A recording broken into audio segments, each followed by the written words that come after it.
আসসালামু আলাইকুম। Welcome back to my channel Rumi fashionable house. আমি ফারহানা ইয়াসমিন রুমি চলে আসলাম আবারও নতুন একটি ব্লগ নিয়ে আপনাদের সামনে। আশা করি সবাই অনেক ভালো আছেন, আমিও আল্লাহর রহমতে ভালো আছি। সকালের সূর্য ওঠা দিয়ে আমার আজকের ব্লগটি শুরু করছি। আশা করি আজকের ব্লগটি আপনাদের কাছে ভালো লাগবে। আজকের ব্লগে থাকছে একটু ঘরে থাকা পাউরুটি দিয়ে কিভাবে ঝটপট নাস্তা তৈরি করা যায় সেটা, আর ছোটোখাটো একটা অ্যাক্সিডেন্ট হয়েছে সেটাও দেখাবো। তো আর হচ্ছে আমি রান্নাঘরটা একটু অর্গানাইজ করেছি আর একটু আর কি এই জিনিসপত্র একটু এদার ওদার করা আর কি, সেটাই। তো আশা করি আপনাদের একটুখানি হলেও ভালো লাগবে, ফুল ভিডিওটি দেখার অনুরোধ জানাচ্ছি।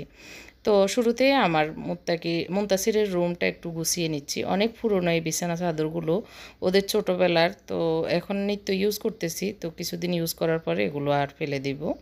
তো এই কারণে ছোটো বাচ্চাদের কার্টুনের ছবিগুলোই আছে আসলে। তো রান্নাঘরে চলে এসেছি, আসলে এখন হচ্ছে 1:30 কি 2টা এরকম টাইম আর কি। তো এই যে রান্নাঘরে এখন যে অর্গানাইজ করা আছে, মানে যেরকম সাজানো আছে আর কি এরকম। তো আমি একটু চেঞ্জ করতে মন চাচ্ছে আজকে, তো ভাবলাম যে সময়ও আছে আর আজকে বেশি ঝামেলার কিছু নেই, ঝটপট একটু পাউরুটি পিৎজা যেটা ছোটো সেটা বানাবো। তো এদিক দিয়েও একটু এই যে এই জিনিসগুলো একটু কর্নারটা আমি গুছাবো আর কি। তো চলুন শুরু করি। প্রথমে সব কিছু একটু নামিয়ে সব ওয়াল সহ যে যে জিনিসগুলো একটু মোছা দরকার সেগুলো মুছে নিব। তো প্রথমে এই বক্সটাই আমি খালি করে নিচ্ছি আর কি।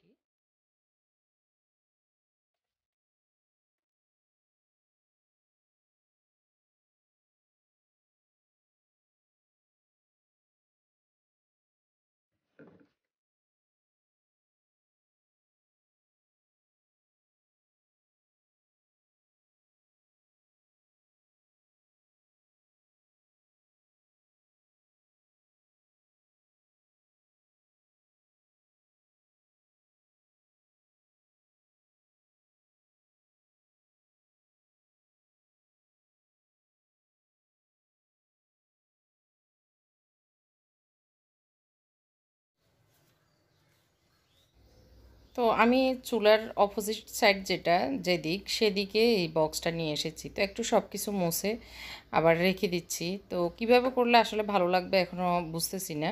তো আস্তে আস্তে রাখবো, তারপর ডিসাইড করব কিভাবে ভালো লাগতেছে আমার। কারণ আমি সারাক্ষণ রান্নাঘরে থাকি, আমার রান্নাঘরে কিভাবে থাকলে আমার কাছে ভালো লাগবে সব কিছু নিতে ধরতে, সেইভাবে আসলে করার চেষ্টা করি। আমরা সবাই এরকমই করি আসলে, যেভাবে সুবিধা হয়। তো একটু এরকম করে নিচ্ছি। তো দেখা গেছে হয়তো কয়েকদিন এভাবে রুচিতে ভালো লাগতেছে, আবার কিছুদিন পরে হয়তো ভালো লাগতেছে না, আবার চেঞ্জ করে ফেলবো। এটাই আসলে স্বাভাবিক। তো আমি এভাবে করি, কারণ এভাবে করলে একটু পরিষ্কার পরিচ্ছন্ন হয়, দেখতে ভালো লাগে। আমার সব সময় এই কথাগুলিই বলি আসলে। তো এটা হচ্ছে চুলার কর্নারের দিক। তো আমি যে বক্সটা ছিল সেটাকে উল্টিয়ে এখন দেখতে পাচ্ছেন যে ছোটো বক্সটা সেটা উপরের দিকে চওড়াটা রেখেছি, রেখে আমি যে আমার হলুদ মরিচের বক্সগুলি সেটা দিয়েছি।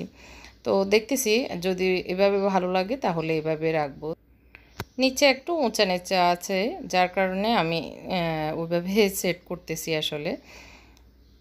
তো এরপরে আমি যে আমার গ্লাস অয়েল কন্টেনার সেটা ঢুকানোর চেষ্টা করতেছি, তো দেখতেছি যে না, আমার মগটা ঢুকতেছে না। তো পাশেরটা কিন্তু চেক করে দেখতেছি পাশেরটাতে ঢুকতেছে। তো চিন্তা করলাম তাহলে আমি একটু উল্টিয়ে দেখি।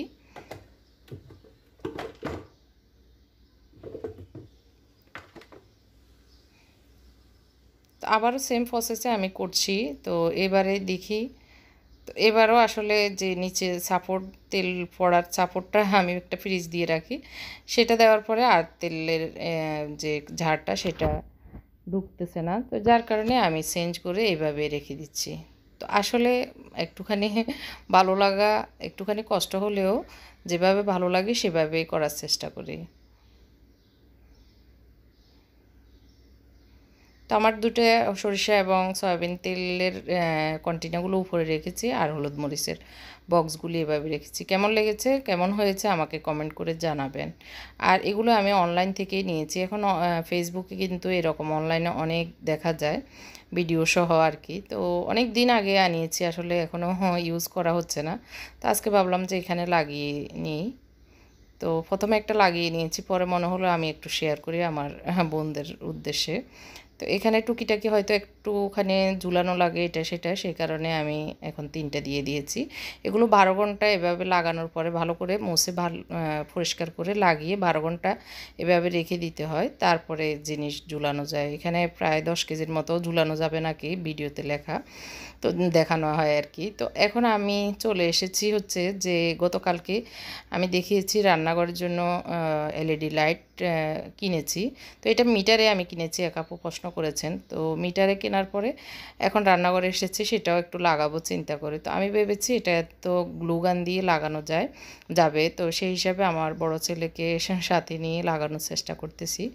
তো প্রথমে আমরা চেক করতেছি সাইজটা, মানে কোথা থেকে কিভাবে দিলে ভালো হয়।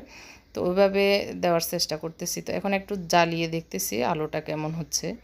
তো আমি সাদা আলোটাই নিয়েছি, এখানে লাল আলো আছে, তারপরে মানে লাল আলোরও হয়, তারপরে যে মাল্টি কালার সেটারও হয়। তো আমি আমার সাদা আলোটাই ভালো লাগে, সে কারণে আমি সাদা আলোটাই নিয়েছি। তো প্রাইসটা হচ্ছে পার মিটার 120 টাকা করে নিয়েছে আর কি। তো আমার বেশি লাগেনি, মেবি 3-4 মিটার লেগেছে। তো এখানে আমি গ্লুগান দিয়ে এখন লাগিয়ে নিচ্ছি।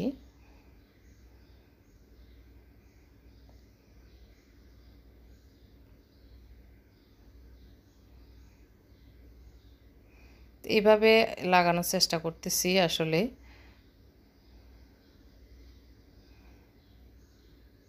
তো লাগানো একটু 5 মিনিট ছিল, এরপরে কিন্তু আসলে এগুলো খুলে পড়ে গিয়েছে।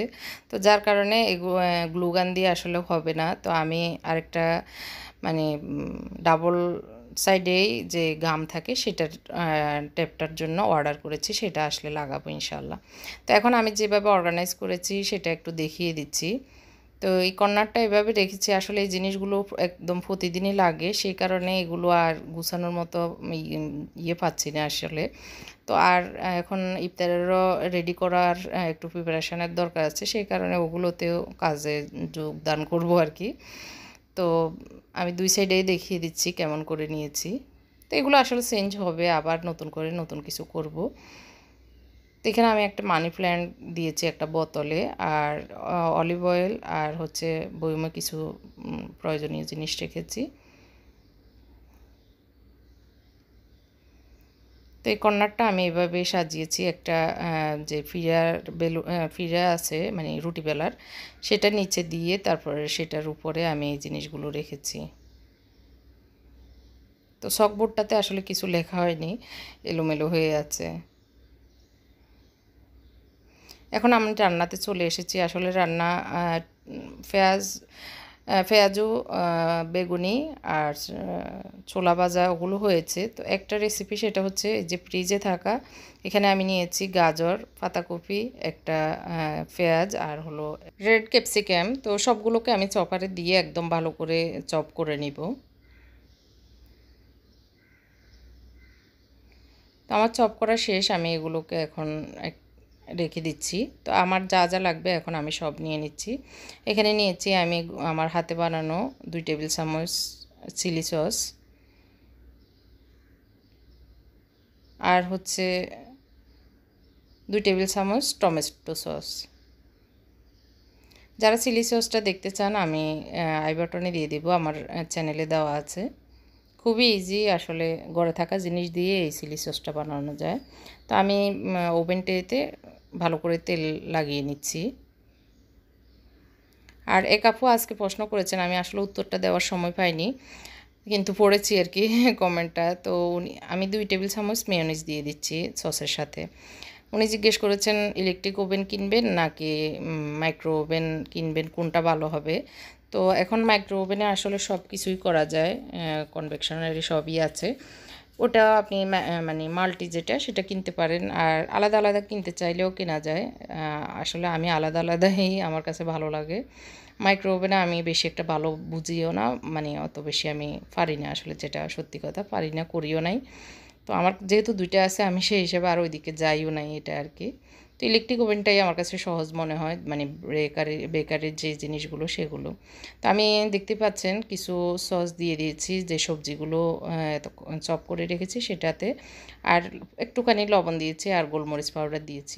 গোলমরিচ না থাকলে আসলে যে চিলি পাউডার নর্মাল আমরা রান্নাতে যেগুলো দিই সেগুলি দেওয়া যায় আর কি। তো আমি সবগুলো একসাথে মিক্স করে নিচ্ছি।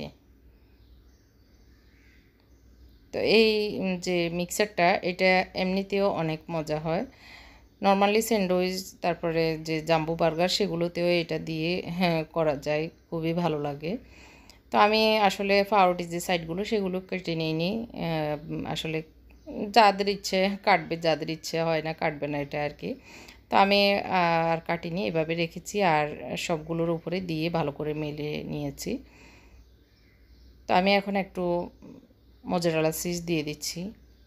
তো এইসব আসলে নাস্তা বাচ্চারা তো খুবই পছন্দ করে, তার সাথে সাথে আমরা বড়রাও কিন্তু খেতে পছন্দ করি।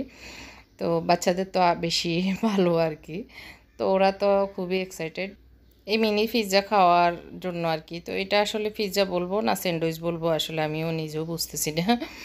তো মাঝে মধ্যে আসলে মেহমান আসলে অনেক সময় আমরা কি দিব কি করব বুঝে উঠতে পারি না। এরকম পাউরুটি আর মোজারেলা চিজ থাকলে, বা যে ইয়েগুলো পাওয়া যায়, শিটগুলো পাওয়া যায় চিজ আর কি, সেগুলো দিয়ে এভাবে করা যায়। তো মেহমানও খুশি, আমরাও সন্তুষ্ট হতে পারি এরকম আর কি। তো আমি সব কিছু দিয়ে নিয়েছি, এখন জাস্ট আমি 10 মিনিটও লাগবে না, প্রায় 5-6 মিনিটে হয়ে যাবে, যেহেতু এগুলো সবই আসলে রেডি। তো বেশি একটা সময় লাগবে না। তো আমি এখন ব্রেক করতে দিয়ে দিচ্ছি।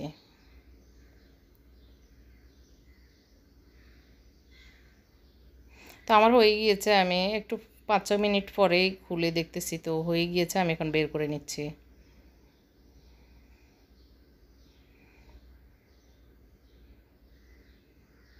তো দেখতেই পাচ্ছেন অনেক টেস্টি আর খুবই মুসমুসে মুড়মুড়ে হয়ে গিয়েছে নিচের দিকে আর কি, খুবই ভালো লেগেছে, সবাই অনেক পছন্দ করেছে। তো এভাবে আমরা আসলে বাসায় ট্রাই করতে পারি যে কোনো খাবারই। এখানে আসলে চিকেন, ডিম কিছুই নেই, জাস্ট সবজি আর একটু মোজারেলা চিজ। তো আজকে যে দুর্ঘটনাটা ঘটেছে আমার, সেটা একটু পরেই দেখাচ্ছি। এখন হ্যাঁ আসলে শরবত করেছিল লেবুর, তো লেবুর ইয়েটা অ্যাক্সিডেন্ট হয়েছে, এই কারণে এখন আবার আমি আনারের সিরাপটা করে রেখেছি, সেটা দিয়ে আনারের শরবত করে নিয়েছে আমার বড় ছেলে। তো এতে আজকের ইফতারিতে ছোলা, তারপর বেগুনি আর পেঁয়াজু আর মালাই চপও আজকে বানিয়েছি। তো দেখতে পাচ্ছেন আমার অনেক শখের একটা মগ, এটা আমার খুব প্রিয় ছিল। এটা আমি সৌদি আরব থেকে এনেছি। তো সৌদি আরব যে 5 রিয়ালের দোকানগুলো, সেখান থেকে। তো এরকম যদি জানতাম আসলে অনেকগুলো নিয়ে আসতাম। তো এই কয়েকদিনে আসলে শরবত বানাচ্ছে মোত্তাকির দায়িত্ব হলো শরবত বানানো। ও আজকে লেবুর জুস করতে গিয়ে মেবি একটু জোরে জোরে নেড়েছে, আর এই মানে জুসের মগটার গ্লাসটা আর কি, যে এত পাতলা আসলে ভেঙে যাওয়ারই মতো। তো এর মানে মোত্তাকি ভাঙ্গার মনে হয় আধা ঘন্টা পরেই মুনতাসির শরবত ডালতে গিয়ে যে আরেকটা গ্লাস ভেঙে ফেলেছে। গত 2 দিন আগে আপনাদের ভাই একটা গ্লাস ভেঙেছে। আসলে ভাঙ্গা যখন শুরু হয় তখন এই ঘন ঘনই শুরু হয়।